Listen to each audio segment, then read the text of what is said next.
My name is Deborah Hoskins, and I want to share with you what took place in my life while I was married to Rick Allen Frazier. He is my ex. I'm no longer married to him, and thank God.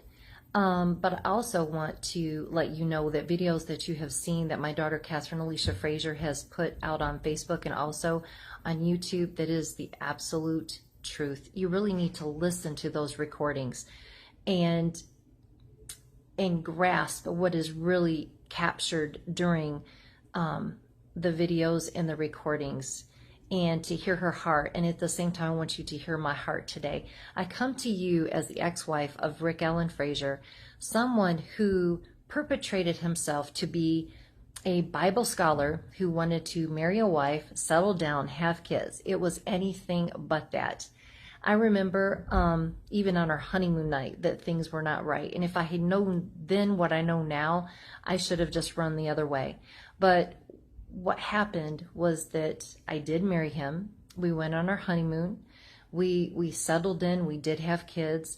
And I found out later on during course of events that he was a very high-functioning alcoholic. And along with that came someone who was very verbally abusive, physically abusive. I remember even to this day, he would do it. He would pinch me in places that nobody else could see, but yet I knew it. And he was very controlling. He wanted to coach me and tell me what to say to people in certain situations. He didn't want me to have friends outside of the house. He just wanted to control everything I did. And to do that, he would keep me at home. Like, he would give me things that I wanted. Maybe it might be a trip. Maybe it might be to go shopping and get certain things. But at the same time, he always implied, I'm just going to keep you barefoot and pregnant. And he would make comments if I left the house or did certain things. Well, you just don't like to stay at home. So he really thought I would just stay at home and not enjoy life outside of it. But it was that control. And I did not know at the time that he was a closet homosexual. I thought, here I am, I'm married, I'm gonna enjoy the man of my dreams, but I was in love with the idea of being in love. And what unfolded was that whenever we would go out on dates, we would have date night, usually on Thursday night. And what would unfold is that if we had a black male waiter or someone of that nature, I would always feel threatened by them. I wouldn't feel jealous if it was a female, whether they be black or white, but if it was a black male, I would feel threatened, and I had to start searching why. And it was because Rick would flirt with them. He would flirt with them like a male and female would flirt with each other and have that same kind of thing going back and forth. And Rick always, even early on in our marriage, he wanted to have a foreign exchange student. Well, Debbie, why don't you have a foreign exchange student come and they can help you in the house and do certain things. This was before kids. And then after kids started coming, we have 4 kids, 3 daughters and 1 son. He always wanted to have what's called a male nanny. And I'm newly married, or within the first 5-6 years of marriage. I don't want someone in my house that I have to share not only my husband with, but it was just a breach of privacy. It was an invasion of privacy. And so things started to really change once Rick brought home, it was our oldest daughter's first birthday. Catherine turned 1 year old, and he brought home this man, and I didn't know he was a male stripper. I didn't know at that point in time that he was bisexual. His name was Paris, and Rick met him in Atlanta at the Underground, and he would do certain things for Rick, physical things, but he would also do like maybe ironing a shirt. But at the time, he was also doing sexual favors for Rick, and we have there is proof of that. And so he has actually been a part of Rick's life ever since Katie was born, and 1 year old, and now Katie's 21. So 20 years, solid years. And that is Rick's other lover. I believe that this has been the man that would bring people to Rick to satisfy his sexual urges. And Rick did this all in the disguise of being a Bible scholar of Rhema Bible Training Center, all under the disguise of being a man who was very high on the totem pole for finances at church. He was one of the top givers of 2 different churches. And when I approached them with these concerns, the first church told me, well, we thought Rick had taken care of this. Problem is what they called it. No, actually fetish. They didn't call it a problem. They called it a fetish. And I was dumbfounded. I had no idea of what I had gotten myself into. I did not marry. I did not marry for this at all. And I was clueless going into the marriage that this even existed. And not only did this pastor know about it beforehand, he even participated in officiating our wedding ceremony. I mean, is that not disgusting or what? That is a pastor who did not confront this and didn't even inform the wife. You know what? I was checked out. So I will let you know and rest assured that I did not get a sexual disease from this, but I very well could have. I could have been one of those women who was not lucky enough to escape any AIDS or anything that he may have brought home. But by the grace of God, I did not contract anything during my marriage to this man. And on the flip side, here we had 4 children. So not only is the male lover in the house for a period of time, and it came to a point, oh, I didn't tell you about this. I actually caught Paris and Rick in the guest room together in the same bed. Rick denies it to this day. Paris denies it to this day. I found them myself. And I remember looking at Rick. I was in total shock. No wife ever wants to find her husband in bed with another man. It'd be bad enough to find it with a woman. I looked at him and I said, it's either going to be him or me. I said, I draw a line in the sand today, and it's either you can't have your cake and eat it too.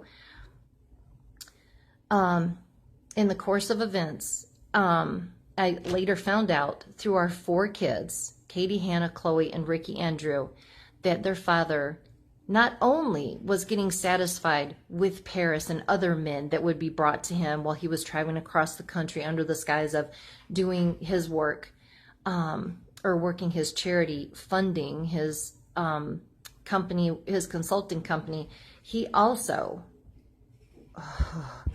was molesting his kids at home, and at such a tender age.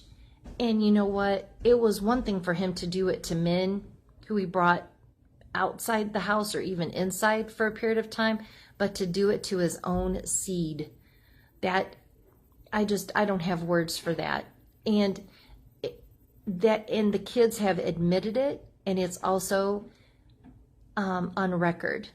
And you know what? These kids have been through so much. Katie is actually with me doing full-time ministry, and the other 3, because Rick has paid the courts off, Rick has paid the police officials off, he has also paid pastors off because the pastors did not want to confront this. So in all actuality, they have actually been paid off. They chose the money of what Rick gave to the church rather than confronting him and running the risk of him leaving the church. So let's just call it we'll just call a spade a spade. And even it goes back, come to find out, even further than that. When Rick was a camp counselor back in his Joy of Jesus days, before we got married, he even had molested boys that were under the age of 18. Here Rick was the camp counselor. They were entrusted to his care. These are moms and dads who, you know what, I want to send my child to camp for a week or 2 and let them enjoy that that life. That just where they don't have to have a concern about anything. And what happened was that Rick's sexual indiscretions, his heinous acts of sexuality, were perpetrated on these boys who, many of them had already come from broken homes, and here he satisfied his lustful desires by taking advantage of them.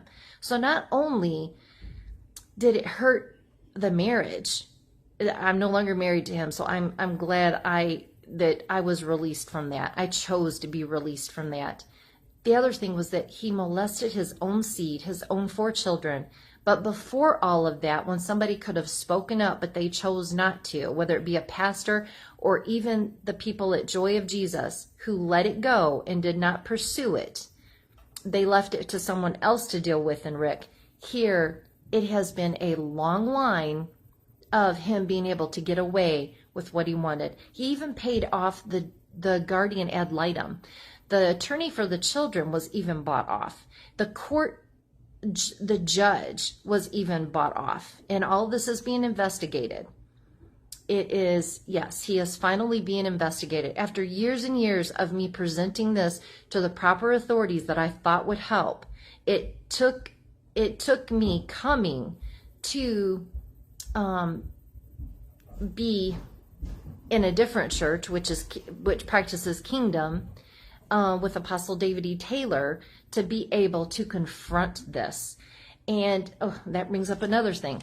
In spite of all this, if you think that you want to have dealings with Rick Frazier, just because of this sexual part of him, I would have nothing to do with him. But the other side, remember I mentioned charity funding, and it had to do with his business consulting company. You would not want to have any dealings with him regarding that. He is as underhanded and as shrewd as they come. And he's only in business for himself. It is under the disguise of giving a handout, not a handout, but a hand up to help people. But it's under the disguise of a charity.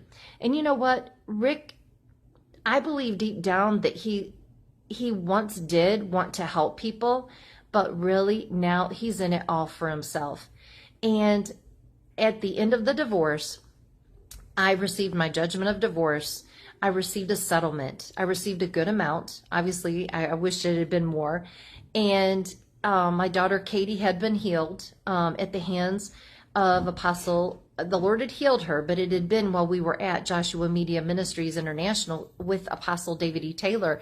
And I had asked the Lord, I said, what can I do now that she has been healed and we have been brought into wholeness and we're in the process of being healed? What can I do for you, Lord? And what was laid on my heart was to give a certain amount of money.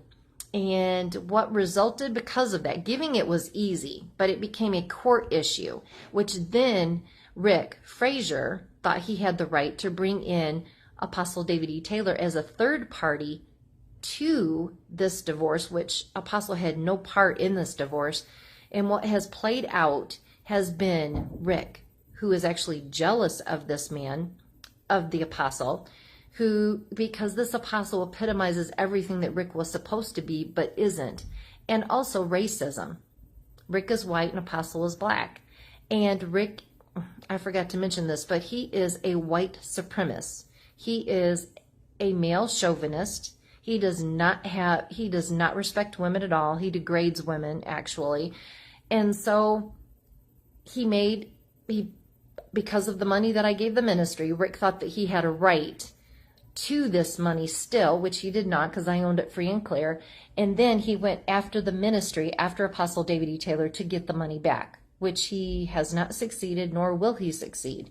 But because of this, what has been uncovered, the very thing that Rick has accused Apostle of, which Apostle has, his reputation is free and clear. He is a man of such integrity.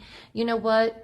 Anyone can come, people can come and look at the books at JMMI, and they will find that those books are in the free and the clear, and that they are kept in order. I want to challenge you to go to Rick Allen Frazier's books and see how he keeps his financial records, what is missing, what money is being put in offshore bank accounts, what money, the percentage of money that is coming into a ministry, and what percentage Rick is getting. And you will see that that he did things and arranged things this way so that he could live that highfalutin lifestyle. And it was all because of Rick's pride, his selfishness, his jealousy, him wanting to feed the sexual demon inside of him, and he never got satisfied. He didn't get satisfied with the boys at Joy of Jesus. He didn't get satisfied with his own 4 children. He did not get satisfied with the men in the workplace who he even tried to give money for if they would give him sexual favors. It is by no means a fetish. We'll call it what it is. It is someone who is a homosexual who never dealt with the truth, never admitted the truth to themselves, and did everything that they possibly could to save their reputation, while innocent bystanders were in his wake. In other words, he paid hush money. He paid hush money to many, many different people. Even while I filed for divorce, oh my gosh, I forgot this.